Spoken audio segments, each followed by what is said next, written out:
I've worked in politics since 2009, and you rarely meet a guy like Jim.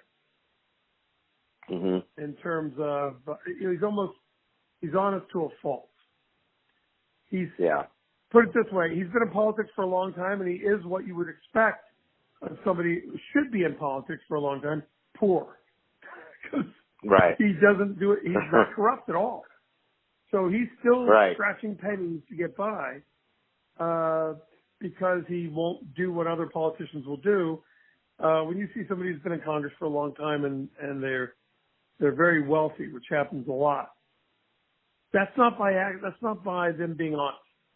That's by them pushing a little here, pushing a little there, just keeping it within the legal realm, but, not really, you're doing stuff that benefits them. It's obvious that Jim didn't do anything that benefited him. I think Jim's just a guy that feels called to public service. Right. And not for the power reasons, but for the, I really want to help out reasons. Some people, they'll give you the line, I feel called to public service. And they do it because they like the feeling the power gives you. Right. I don't think that's Jim. I think he just likes helping people out. He's a member of the Ohio Reserve Guard, I think it's called, Ohio Guard Reserve. I think it's one of the two. It's a state militia that answers to the governor only. It's not like the U.S. Army Reserve. It's not like the National Guard. It's a state. I don't even know if they can be federalized, but they do answer to the governor.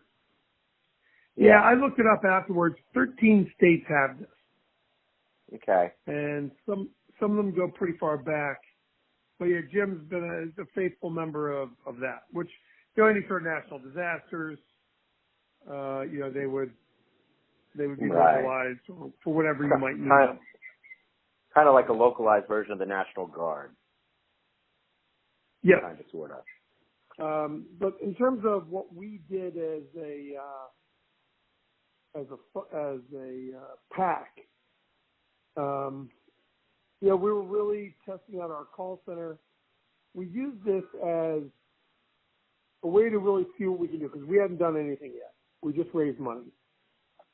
So we use this as a way to kind of throw in a test call into our call center to make sure that everything is working fine, to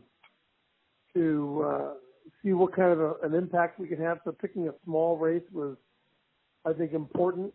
If we had just went into some big high-profile race, there's so many variables in it, we don't know if we would have made a difference.